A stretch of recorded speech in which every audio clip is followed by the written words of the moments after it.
Hello, everyone. My name is Aubrey Keegan, and I am a senior studying sociology, real estate, and digital marketing. I am also a member of the Sheedy Family Program, an intellectual community for Notre Dame students pursuing courses of study in both the College of Arts and Letters and the Mendoza College of Business. It is my honor to introduce Professor Paul Blaschko, who will moderate this afternoon's discussion of lasting value in real estate. Through his leadership in the Sheedy Family Program, Professor Blaschko has helped me to discern what it means to purposely connect business and the liberal arts, especially sociology and real estate. By exploring this connection, I have gained a deeper understanding of what it truly means to build a community and how we can utilize diverse perspectives to promote the common good. Professor Paul Blaschko is a philosopher, educator, and author. On campus, he serves as the director of the Sheedy Family Program in Economy, Enterprise, and Society, where he leads students in purpose-driven career discernment. Professor Blaschko teaches in the Notre Dame Philosophy Department, where his courses tackle big questions about the meaning of work. Recently, Professor Blaschko has also co-authored a book titled The Good Life Method, which highlights how philosophy can better our lives. Please join me in welcoming Professor Paul Blaschko and our next panel to the stage.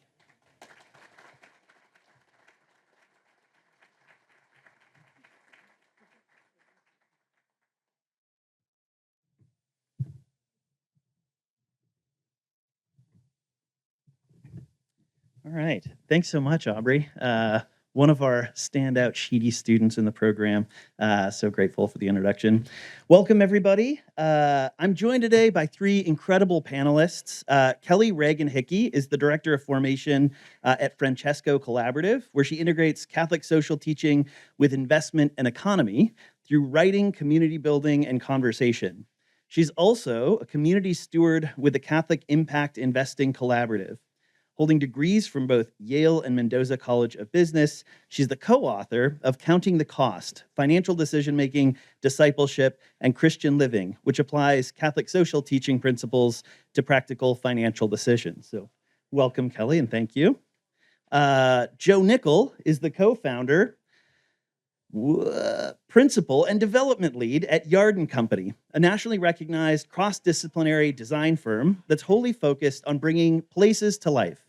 They've ushered in over $1 billion in investment over the past decade, having worked in over 20 states and 70 cities, including new districts in St. Louis, Louisville, Fort Wayne, Carmel, Indianapolis, and Milwaukee, a new trail superhighway network in Elkhart County, and a new post-industrial river corridor in Cincinnati. So welcome, Joe. And Mike Keene is a managing partner at Hometown Development, a partner at Neighborhood Evolution, and president of the Bakery Group. He holds a PhD in sociology from Notre Dame and taught sociology and sustainability studies at Indiana University South Bend for 30 years. In 2016, he was awarded the Sagamore of the Wabash, one of Indiana's highest honors. He's now in the process of transforming an abandoned industrial bakery into a collaborative village with mixed-use space via the Bakery Group, and leads the Michiana Town Makers Network, which fosters community-based development. So please join me in welcoming these wonderful panelists.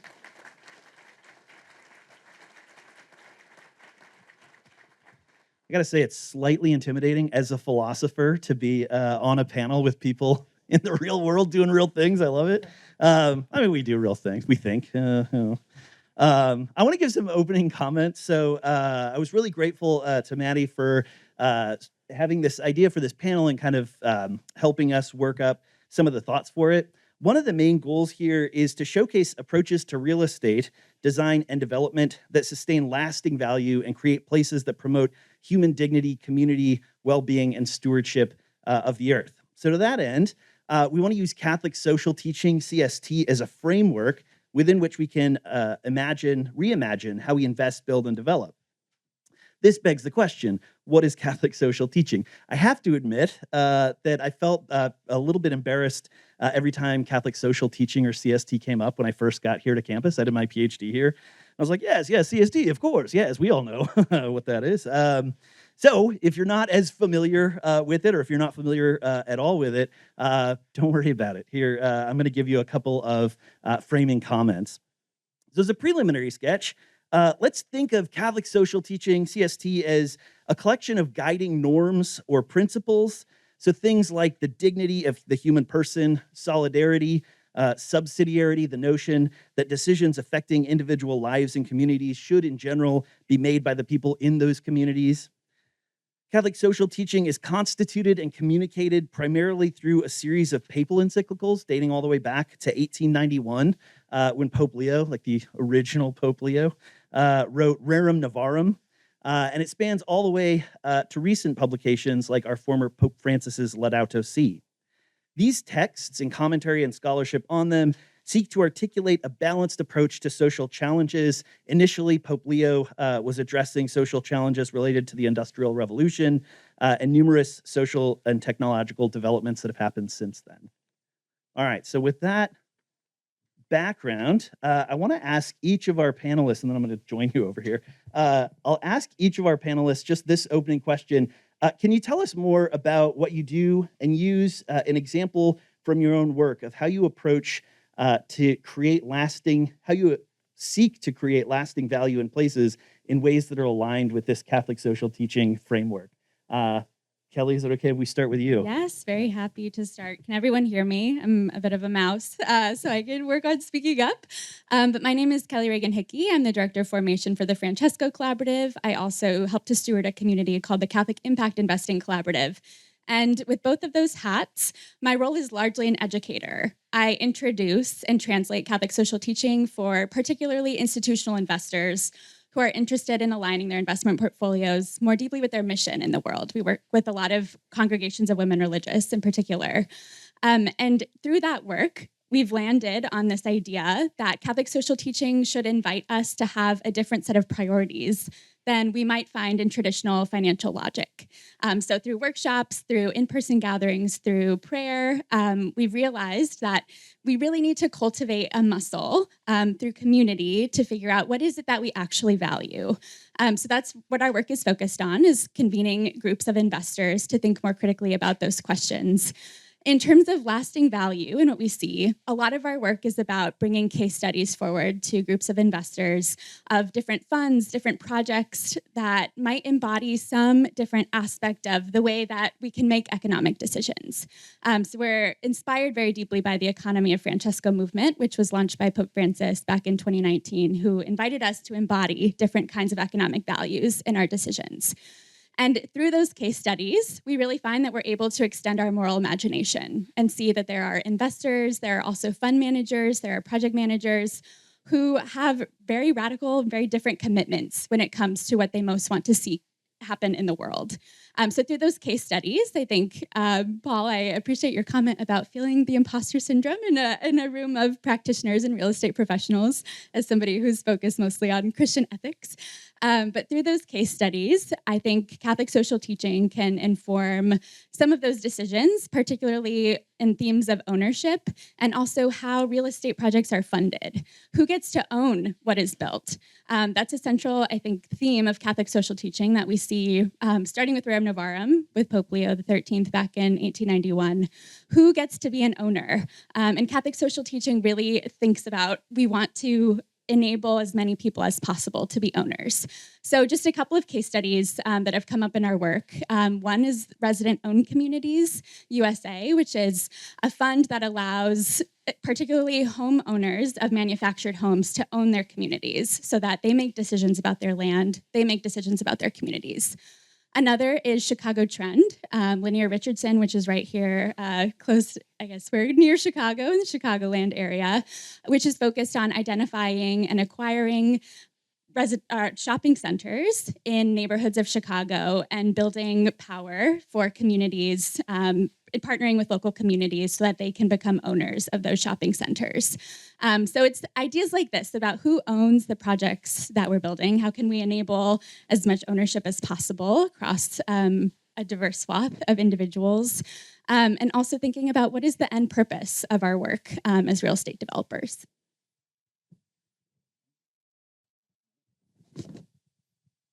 I'm Mike Keene, and I actually graduated from University of Notre Dame. I spent 2 years working at the Center for Social Concerns and learned an awful lot about Catholic social teaching when I was working with students there.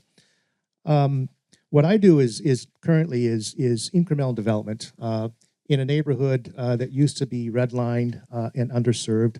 It's called the Near Northwest neighborhood. It's actually one of the most mixed and diverse neighborhoods in the city of South Bend, both economically and in terms of race and ethnicity.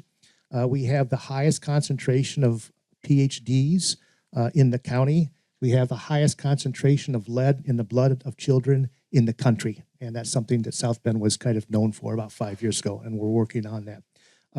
What we try to do is we try to do what we call incremental development. And the idea behind incremental development is to try to empower people in neighborhoods to create wealth for their neighborhoods.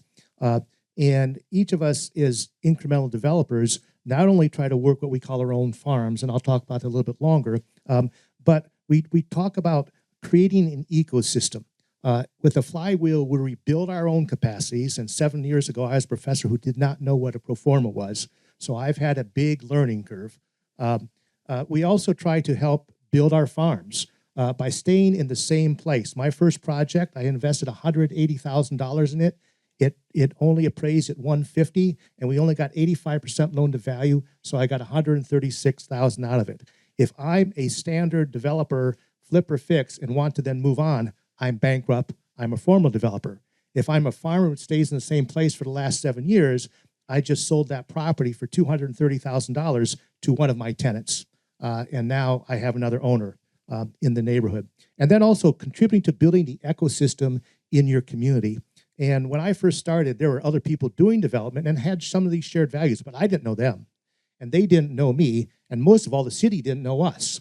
Well, we now have about 30 people who are in our network, and it's a very loose network. We got no presidents, we have no organization, we don't pay any kind of membership fee. We just get together on a monthly basis, and we share information with each other. But our 27 to 30 people right now are doing more than $30 million worth of work in neighborhoods that have previously been overlooked and underserved. And that's somebody like Bert Dodd, who just started his first single-family renovation, a retired teacher, about 4 or 5 months ago, to a couple of guys by the name of Jordan Richardson and Tony Ruiz, who started 4 years ago doing separate work. They now have their own firm called Inner City Development, and they're negotiating a multi-million-dollar project to do 36 units of infill in the city of South Bend. Follow that. All right. This work? All right. Good afternoon, everybody. Joe Nickol, principal and co-founder at Yard & Company. Let me start by just saying I'm really glad that what makes Notre Dame special, I think, one of the many ways, is that we're having this discussion right after last discussion. It's really awesome. And this institution, which I was fortunate enough to graduate from many years ago, 20 years this year, has always been really good at balancing those two things. And I'm also really happy with the way that last one ended, because I think it's a good springboard into this.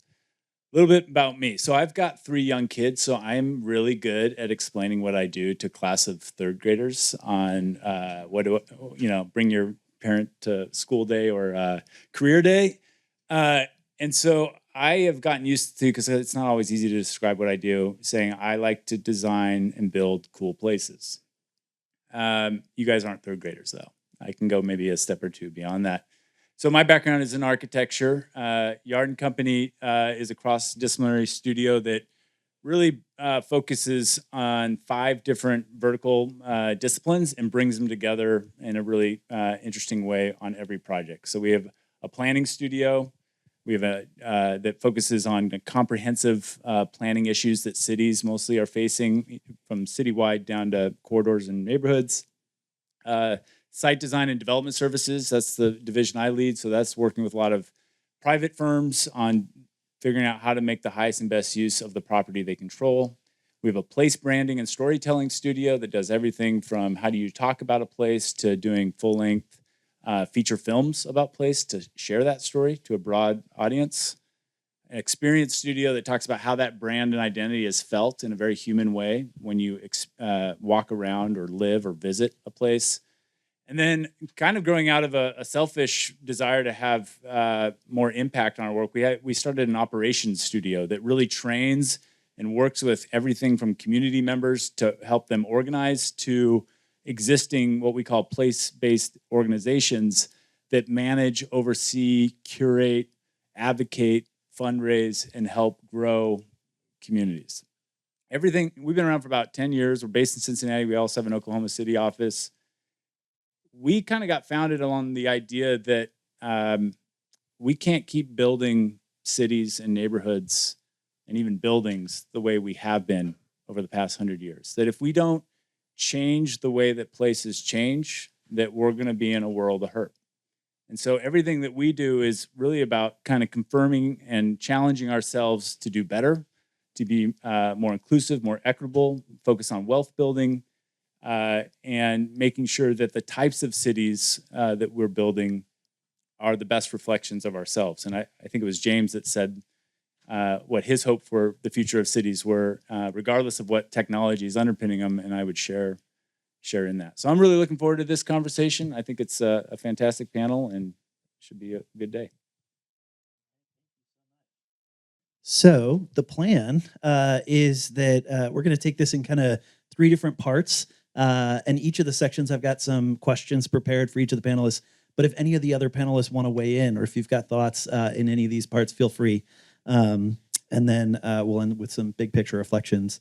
But I want to start by asking you a couple of questions, Kelly, about moral imagination and vision. I loved how you talked about not just helping institutions and individuals align kind of what they're doing with the value, but the fact that this is a muscle, something that we exercise. I would even go so far as to say like a virtue. Like got to plug virtue ethics in there. So my question for you is how do ethical frameworks in general, but Catholic social teaching in particular, how do they shape the way that we imagine and invest in real estate and community? Thank you so much for that question, Paul.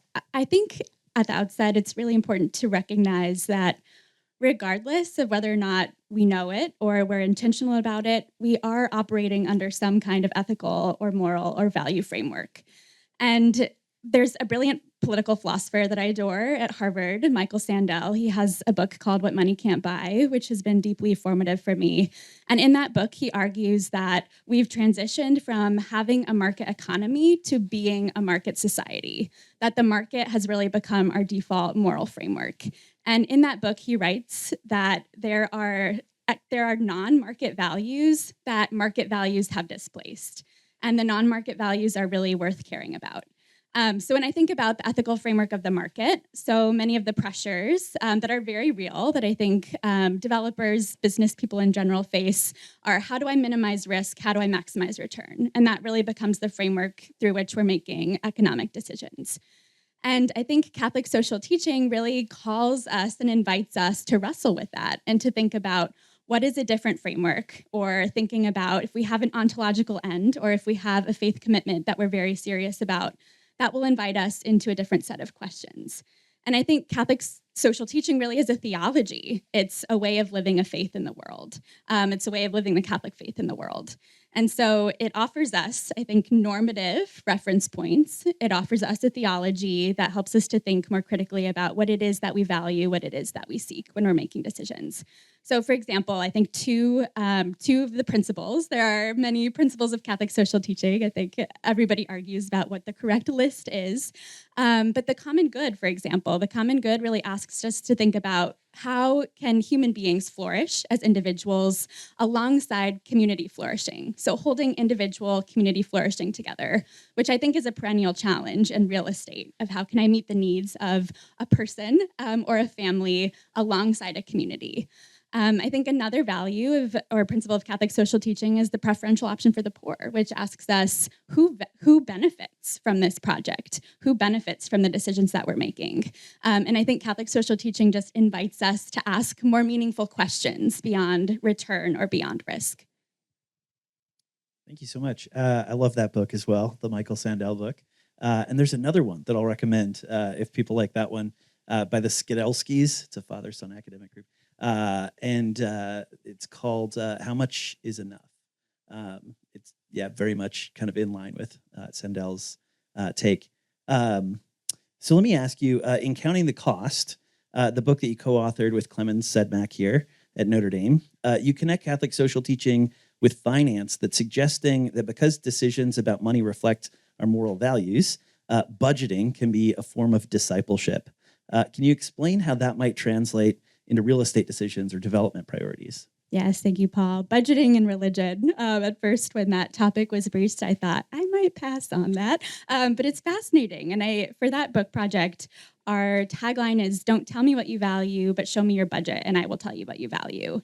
And I think the central point there is that how we make financial decisions, how we engage with the economy, how we relate to money, those all say something very important about us and what we value, who we are, what we seek. So that book is inviting us, I think, into a spirit of thinking critically about what are those things that I value? Who is it that I want to be? And that book as well, I think, invites us to consider better questions. When we think about, are we maximizing return? Are we minimizing risk? And I think so much of who we are is wrapped up in money. It's wrapped up in the economy. So often I think those conversations are siloed, that my faith commitments are here, my financial life, my economic engagements are over here. And I think Catholic social teaching really invites us to see that as an integrated life, that it's really an integration of everything that we are. That's what our faith calls us to, is to live this kind of integrated life. So we thought about budgeting as a spirituality. Can decisions that we make in finance actually be an expression of our spiritual commitments? And that's what we posit, is that it really is an expression of our spiritual commitments. So thinking about how can budgeting be a form of discipleship in the world? And I think that's an interesting question too in the realm of real estate, is how can real estate be a form of discipleship? And I think Father Reedy opened up this session really beautifully, I think, with that question of really engaging with that theme of discipleship. And I won't posit what exactly that means for real estate developers. I think that's for all of the brilliant minds in this room to figure out. But I do think that Catholic social teaching offers us just a lens to think about, what is it that we're doing? How are we doing that? And at Francesco Collaborative with Seek, we work with a lot of family foundations, institutional investors who are, I think, asking those questions now at the outset with their investment policy statements of what is it that we actually want to bring to fruition in the world. So the what matters, what we're actually investing in, what we're building. I think what we're building is an expression of what we believe might contribute to human flourishing. So I think every development project has some kind of idea of what it means to flourish as a human being in mind. What also matters is how. How are we building? So thinking about labor, which I think is an interesting connection with our previous conversation, is what happens to workers? Thinking about where do our supplies come from? These are all very tiny details. And I think Catholic social teaching really invites us to take small details very seriously. So just thinking about even Laudato Si, Pope Francis, he writes that decisions which may seem purely instrumental are actually in reality decisions about the kind of society that we want to build. So when I think about a spirituality of real estate, a spirituality of budgeting, I think it's really zeroing in on the what and the how questions and holding those both as equally important. I gotta say, this is, as I was kind of researching and reading a bit of your book, it's, the first time I ever thought, like, budgeting, that's kind of exciting. I should think about that. And behind that actually is a question. My dad is a banker, like a community banker. And I find that people are often more comfortable in one or other of these conversations that you're trying to bridge, right? It's either like, yeah, budgeting, and that's important. Or it's like, yeah, like philosophy, theology, religion. But I wonder, in your formation work, in your educational work, how you've attempted to help bridge the kind of divide between those things, or if it's something that you encounter a lot. Maybe you mostly work with people who are kind of comfortable in both spheres. No, it is absolutely. I think it's a divide. We work with a lot of investors who are very comfortable in investment committee meetings, who are kind of nervous around faith topics. We work with a lot of women religious, Catholic sisters, who have a lot of imposter syndrome when it comes to engaging in the kind of financial embodiment that they wish to bring into the world. So that's really what we see our work as, is really a ministry of bringing those groups together to recognize that everybody has something very important to contribute when it comes to the way that we're building our economy, the way that we're engaging with our economy. So I think it's really about helping people to find confidence where they don't have it, and also for everybody to find humility, that we need a lot of humility when engaging with these questions, because it's much easier to speak about than it is to actually put into practice. Thank you. I just have one interesting question. There's one very famous person, at the foundation of what we call capitalism, who would be very, very much comfortable with the notion that markets, budgets, and investment should fall within a strong moral framework. Does anybody know who that is? It's Adam Smith. I think that's a huge point, is even to go back to the history of economics, which now has become a science. It's been something that is totally given over to the land of mathematics and modeling. But economics is really questions of, what does it mean to be a human being? What does it mean to be a human being in community with each other? How do we provide for each other? How do we provide for each other's needs? And that's really the essence of economics. So I think going back to the roots and recognizing that it was really a branch of philosophy just sparks some interesting conversation for thought. Love that. Let's move to the second part here of the conversation. And I want to ask you, Joe, a question about design, scale, and community engagement. So your work with Yard & Company ranges from small pop-ups to large developments of entire neighborhoods and districts. How do you think about community engagement and place-based needs at different scales? Yeah, it's a good tie-in to the previous conversation in some ways. So I think, just getting some terminology out there, the industry generally uses interchangeably community input and community engagement. Community input, at least in my experience, is more transactional. I have an idea, I have a question, I have something I need from you to react to. That's either you've got some expertise or it's going to impact you in some way. Engagement is what gets me kind of emotionally motivated. It gets me committed to an idea. It makes me want to invest precious resources, whether it's time, energy, money, in being part of something. And when we conflate the two, I think some weird issues start to happen. So on the input side, I'm going to answer your question for input, because I think that is what you probably mean by that. So I think the mistake a lot of folks make when doing community input exercises is they roll out a map, they have a site that nobody around that map controls, by the way, and they say, what do you want to see there? And they start a conversation that way. And that's a hard place to start a conversation, because inevitably you're going to have to come back to that table and say, yeah, we may not be able to do that. And so what we prefer to do is make sure, and this is where your question is really good, we make sure that we're asking the right questions at the right time. So, for instance, our planning studio does a lot of citywide or quarter-wide stuff, planning scales, and thinking about the future of those places. There, you're really just trying to get a sense of what the North Star should be. What do we believe in? What's the value set we're going to hold ourselves to? How are we going to evaluate detailed decisions?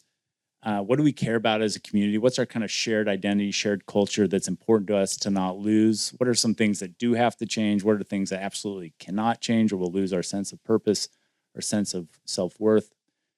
That's a great conversation to have at that scale. When you get to more of the neighborhood scale, or even like the block scale, that's when the conversation's got to shift to, okay, what's going to make your life, how's this project that is going to happen on this site, how's it going to impact your life during construction? Are we managing and being thoughtful to how your street's going to be closed when we have to dig it up to put in a sewer line? Are we putting the driveway in a place where headlights are going to shine into your bedroom at 11 p.m. and wake up, your kids? are we going to, what's the character of this thing? I hate the word density. We have taken over as an industry this numeric abstract and asked somebody who's never thought about development, what's the right number of units per acre across the street from you? And like whole decisions get made this way. Or what's the right number of feet for the height of this building? As if anybody, even in this room, could tell you the difference between an 85-foot building and a 78-foot building. It's very difficult. And so we need to talk more about, okay, what are the shade impacts? Or what is the character of the street want to be? What are the amenities that we can make possible by this kind of development? And make sure, as part of that conversation, because at that scale, you're working with people that are really invested in that project, that own that site or control that site, that there's a bit of mutual understanding as to what's going to make that deal work, what's going to make that project work. Oftentimes, it's this we versus them attitude. And that's really counterproductive to growth and investment and to making places better. And so we, part of our formation story is in 2015, we wrote a book called The Neighborhood Playbook that sought to show to communities that developers aren't on some other team or some kind of force that we have to fight. And that instructed or showcased to developers that community members aren't just out there to say no to your project.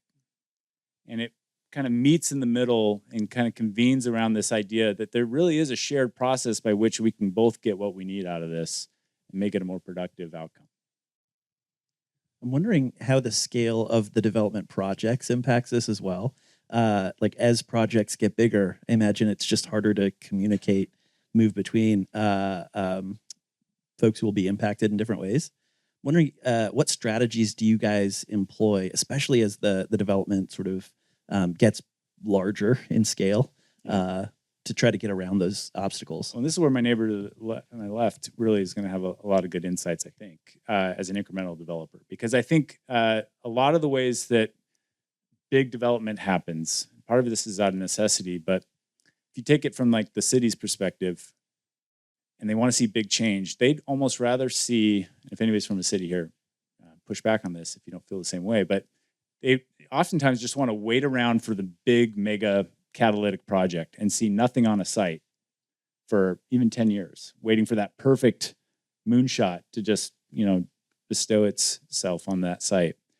We're big, and then what happens is, say that outcome does happen, if you're the neighborhood and you're used to seeing this empty site just wither for a decade, you're either getting used to it and have come to terms with it and maybe even kind of like it. You can take your dog out there. Or you get really surprised that one day, almost seemingly without warning, the construction fencing goes up. And the big project, the big earth movers, everything kind of comes in and your world kind of overnight turns upside down. And the city will come to you and say, well, we talked about this. And, you weren't even there 10 years ago when that vision was hatched. So the way we approach it, and I think, the incremental development approach really embodies this, is let's find smaller term wins, things that we call meanwhile uses on some of these bigger projects that can really start to slowly allow these bigger bites to come into maturity so that we never lose track of that big North Star that I talked about, but are starting to deal with change in a more human scaled way, as opposed to all at one time at that magical moment in the future. That's excellent and a great transition. Thanks for the assist to you, Mike. So I'm wondering if you can just describe the philosophy behind incremental development. Why start small, and how does this help build long-term value and community wealth?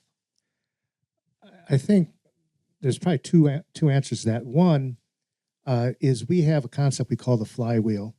And the notion is if you want to get to the North Star, you're starting at the bottom of the ocean. And the first thing you got to do is step by step by step, get your head above the water. And then step by step, get yourself to the moon. If you try to do it all at once, two things happen. Typically, you're going to fail. And second of all, if you are successful, you might build something that doesn't work because it's been done too fast. To go from a neighborhood that is single-family housing to having a $100 million 4-block development in the middle of it, that usually takes 50 to 75 years of history. And that's how it happens naturally. And generations come through and build it together, and it makes sense. If you take a look at the work of Chuck Marone from Strong Towns, he'll talk very much about how things have happened. When we talk about incremental development, we're not talking about some kind of fancy new or innovative philosophy. We're talking about the way most of the neighborhoods and communities that we live in grew. The neighborhood I live in, the near Northwest neighborhood in South Bend, started out in the late 1800s. It was, orchards and farms, and then some families moved in there, and then somebody put a small commercial building and put a couple of apartments on top of it, and then it got kind of built out into multifamily, and then some neighborhood nodes got built out, and we began to have multiple commercial buildings, and then somebody built a 56,000 industrial bakery, 56,000 square foot, back in 1919, and then added to it in 1948. That took 75 to 100 years. So incremental development is about going that one step at a time. We always talk about taking the next smallest step that's possible. It not only reduces risk, it also moves forward. And then the other thing we think is one of the reasons of doing it incrementally is we're talking about not one, but many. Because if you're doing really big things, only ones can do that. But if you're doing smaller scale things, many can join in. And so that's the idea behind incremental development is our responsibility is value-driven, purpose-based. We've got to make money. That's the most important thing we do. But doing good is just important. But more importantly is we owe others to help them, to mentor them, because I've been mentored. I didn't know what the hell I was doing, still don't quite, starting 6 or 7 years ago. But I've had mentors that have come along. And if a person is come to one of our meetings, they can mentor a person who's not come to one of our meetings. We're out there, we can help. And if we can do distributed development, which is the way the market was supposed to work under Adam Smith, where there's lots of entrepreneurs and lots of owners doing things together, rather than a few that own everything, then we make a difference. And that's kind of the philosophy behind incremental development. That's interesting. I mean, it goes all the way back to the question about sort of moral vision and moral imagination. Would you say your perspective as a sociologist really informs the decision-making process that goes into, sort of these big projects? I would say as a sociologist, I focused on the history of sociology. Me and 200 people around the world loved what we did and got together for great conferences, and I had a big career based on that. That didn't have a hell of a lot to do with what I'm doing now. I started something called the Center for a Sustainable Future about 10 years ago when that term came on, and we were focusing on doing things that were ecologically friendly, socially inclusive and equitable, and economically sound. The triple bottom line of sustainability, we called it. And when I started to build my first project with a partner who we just wanted to build one example of a house that produced as much energy as it used, that turned me into an accidental developer, which all of a sudden, about 3 or 4 years later, I found out my flywheel had taken me where I never thought it was. And I'm now in the middle of about a 15-year process of $15 million worth of development. We're in about year 5 or 6, and we're heading towards about $6 million. But what happened is that by being able to sort of do that one step at a time, one grows. And I didn't really have a moral framework behind that. What I met is some people who had some great frameworks. And I was always kind of a person who thought capitalism, the market, geez, I was a sociologist. You don't like that stuff. But then when I began to see that if you could have entrepreneurship and people engaged in the market that's empowering, not just a few people who look like me, but all the people in the community, and not only who live in certain parts of the city, but the entire city, that's power. That's distributed development. That's the ability to make a community work. And that's the kind of thing we're trying to work is let's make the promise of what we saw developed by some of our early founders. Let's bring that to the case. And that, in some sense, is what Catholic social teaching is all about, right? A promise of the gospel that we maybe will never reach, but we should always continue to strive for. So let me ask, you had mentioned the triple bottom line, and I think I caught the 3. Sustainability. Well, sustainability is the triple bottom line. Oh, okay. All right. So sustainability is about being ecologically friendly, socially inclusive, and equitable and economically sound. Or sometimes we talk about people, prosperity, and planet, and you're trying to do all those at the same time. So you're not going to just go through the roof on finances and make yourself $100 million. On the other hand, you're not going to be able to put solar panels on Notre Dame and make it net zero, over the next year. You guys could do that. We I could mean, have done it couldn't, at IU but South someone Bend, could. but then we'd have to shut Yeah. down because it would cost all of that, right? Sure. You've got to balance it. But as long as you're moving forward, the next smallest step over time, what I always say is look to the future for the North Star 20 years out. Look to the past for what you've done. If I look at what I need to do for the next 20 years or the next 10 years, and I see what I've not done, I'm going to crawl up on my couch and take some antidepressants.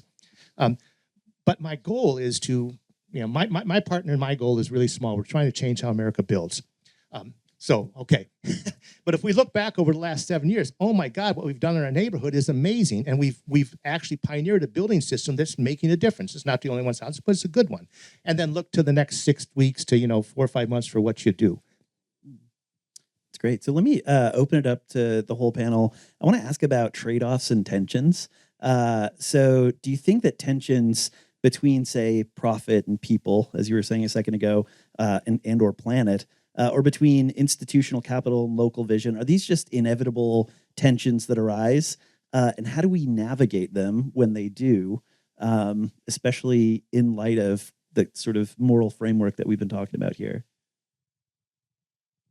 I think navigating the tensions is the real work. Absolutely, Paul. I think it's important to be clear. Catholic social teaching supports profit. Profit is good. Profit helps us sustain ourselves. It helps to sustain entrepreneurs. I think it's very skeptical of maximizing profit. So thinking about the distinction of how can we support making profit while not maybe supporting maximizing profit. I also think Catholic social teaching, Clement Sedmak, our co-author on the book, talks about Catholic social teaching really as a thorn in the flesh. And I think that that's something that's important to keep in mind, is that when it comes to stakeholders, when it comes to navigating maybe the tensions among stakeholder interests, Catholic social teaching does give us a ranking system, a priority. And thinking of preferential option for the poor, every decision should be made first and foremost on how that impacts those that are most forgotten, that are most vulnerable in society, which I think is a perennial thorn in the flesh for all of us as we're living our lives, just generally. I've found myself reflecting really often on the Catholic worker movement, and real estate was essential and is essential to the Catholic worker movement. It's about building houses of hospitality. It's about small-scale farms. And I think the Catholic workers, they have a commitment to voluntary poverty. They have a commitment to simplicity. They have an idea of what enough is. And their framework, their way of life, to me, makes no sense in the context of the world. But for them, they have deep core convictions in the gospel, in which case their life commitments make perfect sense. So thinking about when we're navigating the tensions, that the gospel, we can learn many lessons, I think, from the life of Christ. And I think one of them is that the gospel is not a lucrative business strategy, which I think is just a perennial challenge for us to wrestle with. Yeah, I think it's a healthy tension, at least on the front lines of the work. We get called in usually in one of two scenarios. One is in places where change is happening so fast that people are completely freaked out. And that certainly is a tension where honest conversations have to be had.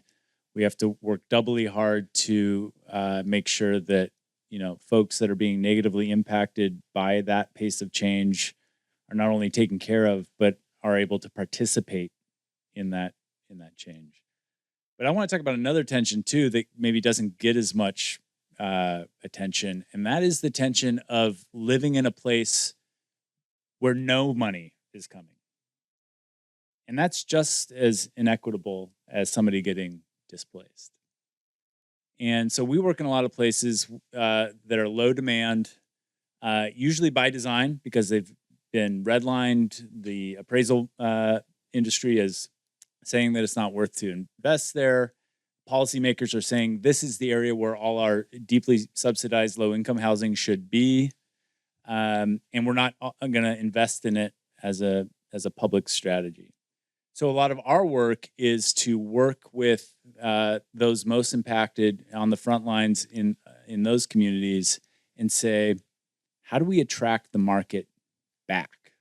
And how do we do it not just to anyone who will listen, but to the right people that will listen, the people that will want to be partners to bring the kinds of things that we know make for a great neighborhood that makes me, as a multi-generational owner of my house, not be living in a negative appreciating asset, but actually be part of a growing neighborhood. So one place that we've done that to for multiple years now is in St. Louis, north of what is called the Del Mar Divide. Is anybody from St. Louis in here?